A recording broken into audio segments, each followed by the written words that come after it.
আসসালামু আলাইকুম আপুরা ভাইয়ারা, কেমন আছেন সবাই? আশা করি সবাই ভালো আছেন।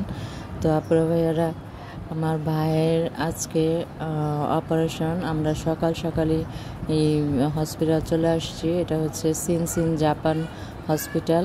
তো সবারই মন মেজাজ খারাপ, মানে খুব টেনশন আছি। খুব হঠাৎ করে এমন একটা অবস্থা, মানে আমরা সবাই চলে আসছি। অবস্থা মানে সিরিয়াস ছিল, তাই তাড়াতাড়ি করে অপারেশনটা করতে হইতেছে। তো আজকে হলো বৃহস্পতিবার। তো এখন আমরা অপারেশনে সামনে যাই না, থিয়েটার নেয় না, এখনও নিয়ে যাবে। তো নিয়ে অপারেশন শুরু হয়ে যাবে কিছুক্ষণের মধ্যে। পরিবেশটা ভালোই, হসপিটালের ভিতরের পরিবেশটা ভালো। মনটা খুবই খারাপ আপুরা ভাইয়ারা, মানে অনেক টেনশন মাথায়। কী যে করবো, মাথায় কাজ করতেছে না, কোনো কিছুই কাজ করতেছে না।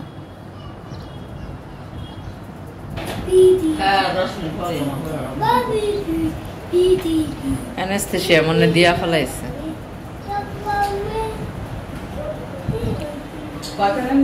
আমার ভাইটার জন্য মনটা খুবই খারাপ লাগতেছে, খুবই খারাপ লাগতেছে। সবাই আমার ভাইটার জন্য দোয়া করবেন, ও যেন আল্লাহ যেন তাড়াতাড়ি ওরা সুস্থ করে দেয়।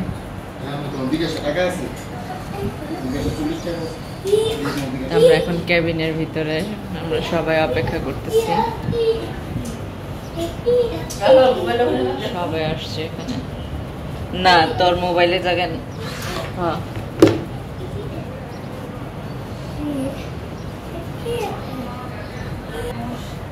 তারপরে ভাইয়ারা, আমার ভাইয়ের অপারেশন শুরু হয়ে গেছে। সবাই আপনারা দোয়া করবেন আমার ভাইটার জন্য। এখন বাজতেছে বিকেল 4টা, 3টা, 3:30টার সময় ওরে ওটিতে নিয়ে গেছে। তো সবাই ওর জন্য দোয়া করবেন, সবাই। ওর বউটা ওইখানে বসে আছে ওটির সামনে। ওর ছেলেটার জন্য আমরা কেউ যাইতে পারতেছি না, অনেক দুষ্টুমি করতেছে, অনেক। আলহামদুলিল্লাহ পুরো ভাইয়েরা, আমার ভাইয়ের অপারেশন শেষ। এখন আমরা বাসায় যাচ্ছি। বাসায় যেয়ে খাওয়া দাওয়া করবো। সারাদিন কোনো খাওয়া দাওয়া নাই, কোনো কিচ্ছু নাই, অনেক একটা টেনশনে ছিলাম। আম্মু কই? এখন আমরা বাসায় যাচ্ছি। আপনাদের দেখাই দাঁড়া, এই যে সিনসিন জাপান হাসপাতাল। এটা হচ্ছে 11 নম্বর সেক্টর। এখানে সকাল সকালই ভর্তি করানো হয়েছিল, যাক সন্ধ্যার আগে অপারেশনটা হয়ে গেছে আলহামদুলিল্লাহ। তো রান্নাবাড়া কিছুই হয় নাই, বাসায় যায় রান্নাবাড়া করব। তারপর আগে চা নাস্তা খেয়ে নিব, কিছুই খাওয়া হয় নাই। একটা ভাই বলে কথা বলেন, তো ভাইয়ের জন্য মনটা তো খারাপ হবেই, তাই না? মানে মনটা খুবই খারাপ, খুবই খারাপ। যে অবস্থা, মানে বলে বুঝাইতে পারতেছি না মনের যে কী অবস্থা। আমরা জানি আর আল্লাহ জানে। তো এখন বাসায় যাচ্ছি। ওরে রাইখা যাইতে খুব কষ্ট হচ্ছে, কিন্তু কিছু করার নাই। ওর ছেলেটাকেও তো রাখতে হবে না, ওর ছেলেটাও তো ছোট। ওরে রাখতেও 3-4 জন মানুষ লাগে। ওর দুষ্টামি করে একটু, কিন্তু কি করব বলেন, থাকতে পারতেছি না, এই জন্য খারাপ লাগতেছে। তো আমার বোনের ছেলেটা আছে, আর হলো ওর বউ আছে, আমার ভাইয়ের বউ। তো ওরা দুইজনই থাকবে রাত্রেবেলা হসপিটালে। তো আগামীকালকে রিলিজ দিয়ে দিবে, শুধু আজকে রাতটাই থাকবে। তো রাত্রটাই তো কাটা খুব কঠিন, তাই না? অপারেশনের পরে যখন ওর জ্ঞানটা ফিরবে, যখন ওর পা নাড়াচাড়া করতে পারবে, নিচের অংশটা, ওর অবস্থা আগের মতো হয়ে যাবে, ভালো হয়ে যাবে, তখনই তো ব্যথা শুরু হয়ে যাবে। এই টেনশনটাই করতেছে, এই ব্যথাটাই কেমনে সহ্য করবে?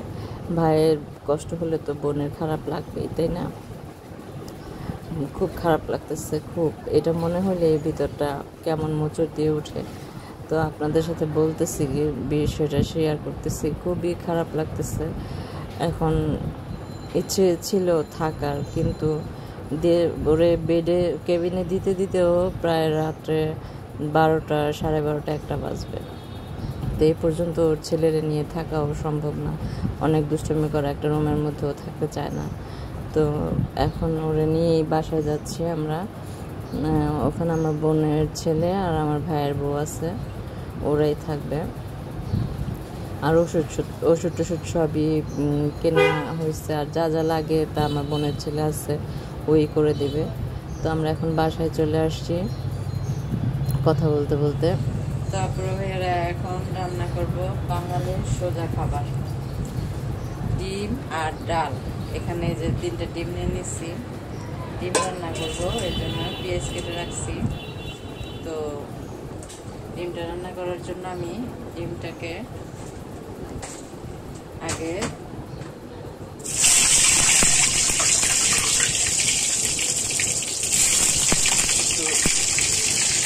তেলে ভেজে নেব। তেল ছিটে আসছে, একদম সাবধানে কাজ করতে হবে, যেভাবে তেল ছিটে আসছে। ডিম ভাজার জন্য আমি ডিমটাকে দিয়ে দিলাম তেলের মধ্যে। ডিমটা ভাজা হোক, তারপরে মশলা কষাবো।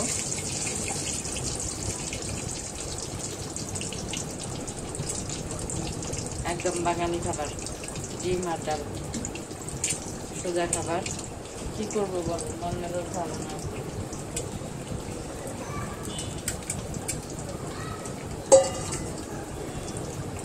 তো দেখতে থাকুন আপনারা ভাইয়ারা ভিডিওটি। ডিমটা আমার ভাজা প্রায় হয়ে গেছে, ডিমটা নামাইয়া পরে আমি মশলা দেব।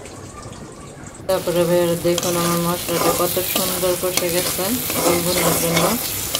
তো এর মধ্যে আমি এখন ডিমটা দিয়ে দিব, ডিম 3টা দিয়ে দিলাম। আর হলো আপনার দিয়ে ঝোল দিয়ে দিব, আমি একটু ঝোল ঝোল রাখবো, তো এই জন্য ঝোলটা বাড়ায় দিলাম। তো ঝোলটাও কষবে। এটা আমার ফুটানো পানি দিছি, যে কারণে মানে অত বেশি ফুটাইতে হবে না পানি, অত বেশি জাল দিতে হবে না। তো মশলাটার সাথে পানিটাও কষে আসবে, ডিমটাও ঠিকঠাক মতো হয়ে যাবে। ঝোল আর একটু কমাবো, ঝোল আর একটু কমবে। তো আমার ডিম রান্নাটা দেখেন, এই ঝামেলার জন্য মানে ধনেপাতা আনতে পারি নেই। ধনেপাতা দিলে অনেক মজা লাগতো, তাই না? ধনেপাতা আনতে পারি নেই। হঠাৎ করে আমার ভাইটা অসুস্থ হয়ে পড়লো, ওর অপারেশন হইলো, সব কিছু মিলিয়ে মানে মনটাও খারাপ, এই জন্য আর কি বাজারও করা হয় নাই। তো যাই হোক, এটাই খাবো আজকে, কি আর করার কিছু করার নাই। দেখতে থাকুন ভিডিওটি। আল্লাহ সবাইকে সুস্থ রাখুক, ভালো রাখুক, দোয়া করি শত্রুরেও যেন আল্লাহ তাআলা কোনো রোগ বালাই না দেয়, কোনো বড় ধরনের অসুখ বিসুখ না দেয়। আল্লাহর কাছে এই দোয়া করি, আল্লাহ যেন সবাইরে ভালো রাখেন, সুস্থ রাখেন। তো দেখতে থাকুন আপনারা ভাইয়েরা ভিডিওটি। তারপরে ভাইয়েরা আমার ডিম রান্না শেষ, এখন ভাত খাবো। কি খাবো, পেটে খাবার যায় না, ভাই হসপিটালে, আমরা কি এখানে বাসায় খেতে পারি? তাও একটু রান্না করছি, রান্নার জন্য শরীর চলে না, তাও রান্না করছি, ডিম ভুনা করছি। আর ডাল রান্নার কথা ছিল, তো ফ্রিজে দেখি ডাল আছে, তো কালকে ডাল করব, তো আজকে ওইটা দিয়েই ভাতটা খেয়ে ফেলতেছি। তারপরে ভাইয়ারা সবাই ভালো থাকবেন, সুস্থ থাকবেন, নিজেদের প্রতি খেয়াল রাখবেন। আর ভিডিওটি ভালো লাগলে অবশ্যই একটা লাইক আর কমেন্টের মাধ্যমে জানাবেন। আর আমার ভাইটার জন্য সবাই দোয়া করবেন, সবাই দোয়া করবেন। আল্লাহ হাফেজ।